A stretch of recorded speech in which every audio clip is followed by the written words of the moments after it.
Здравствуйте, самые лучшие зрители! Меня зовут Полина. Недавно подшивала легкую штору, вуаль, и остался кусок ткани шириной 30 сантиметров, длиной 4 метра. Шторы эти в комнате дочери. Решила шить ей декоративную подушку, используя эту вуаль. И еще у меня есть куски плотной мебельной ткани. Отобрала все светлые бежево-коричневые тона. Тонкую вуаль сложим в несколько слоев и разрежем пополам, чтобы получились длинные узкие ленты шириной примерно 15 сантиметров. Ленты эти сложим так, чтобы все сыпучие срезы находились внутри, а ширина заготовки была примерно 5 сантиметров. И проложим строчку посередине этой ленты.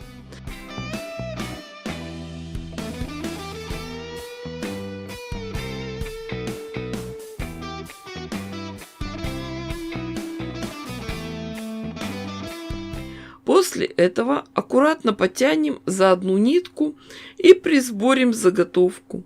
Получатся такие сборочки-рюшечки. Из всего вороха мебельных образцов надо собрать два больших полотна, желательно 45 на 45 сантиметров. Конечно, чем меньше швов, тем крепче изделие. Для начала выкроем два максимально больших квадрата одного размера. Те места, где есть следы клея, лучше вообще не использовать. Отрезать их и выкинуть. У меня получились квадраты размером 21 на 21 сантиметр. Сложим их лицом к лицу и проложим строчку по всему периметру. Да, шьем уже знакомым вам способом квадрат в квадрате. Для дальнейшей работы рисуем две диагонали. Обязательно следите за тем, чтобы диагонали пересекались под прямым углом, иначе фокус не получится. После этого очень аккуратно разрезаем верхний квадрат по нарисованным линиям. Остается только развернуть его, отогнуть полученные треугольники. Для крепости, чтобы все хорошо лежало, проложим еще строчку, отстрочим эти треугольники по лицевой стороне. Размер получился 27 на 27 сантиметров, но этого мало. Но у меня есть еще немного кусков мебельной ткани подходящего цвета. Из них выкроем максимально длинные полосы шириной 10 сантиметров. И этими полосами будем обшивать нашу заготовку квадрат в квадрате. Здесь надо смотреть, какая длина этих полосок, и при необходимости будем ее увеличивать. Одну часть я собрала, по такому же принципу собираем еще одну деталь. Изшила все крупные куски, собирала из кусочков, но все-таки сделала две детали 45 на 45 сантиметров. Готовим еще одну деталь длиной 45 сантиметров, шириной 9 сантиметров.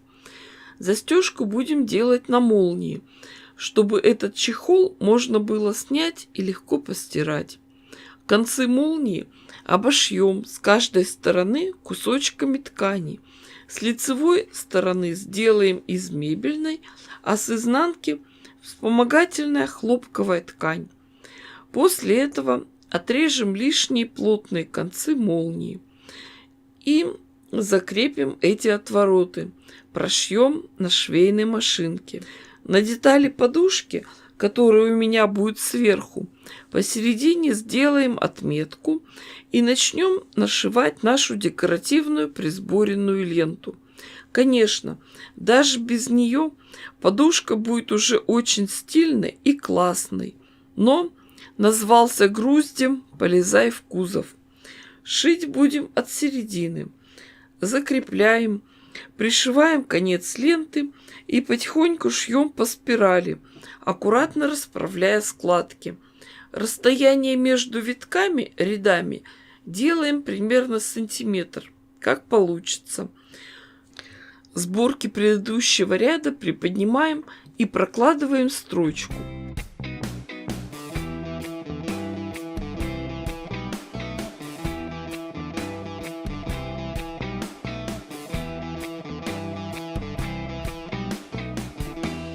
Конечно, дело это не быстрое, требует аккуратности, но только первые витки требуют такого обращения. Дальше спираль становится шире, шить уже легче.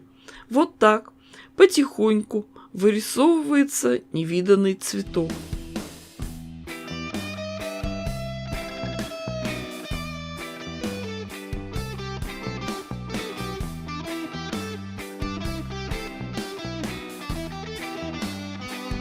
Размер его зависит от длины присборенной ленты. Честно говоря, я даже не ожидала, что он окажется таким большим и полностью закроет внутренний квадрат. Но получается очень симпатично, как десерт из нескольких видов шоколада, украшенный безе и взбитыми сливками.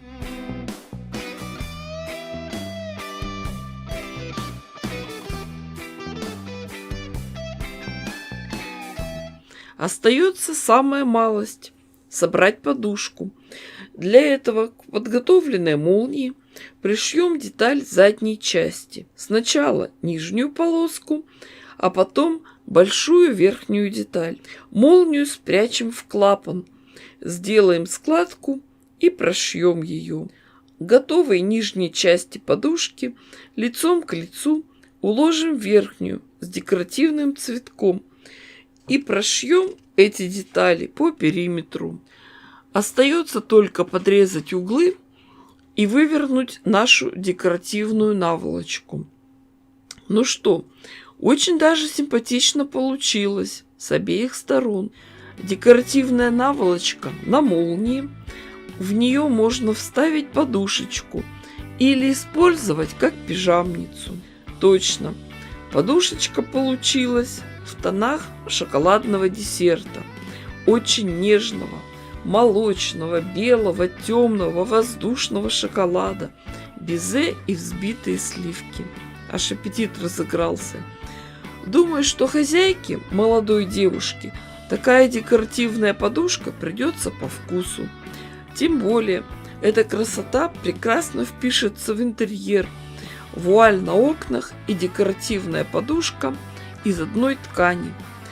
Надеюсь, моя идея вам пригодится, и куски тюля обретут жизнь в новых красивых изделиях. Подписывайтесь на канал, ставьте классы, пишите комментарии. С вами была Полина. Всем пока-пока и до скорых встреч!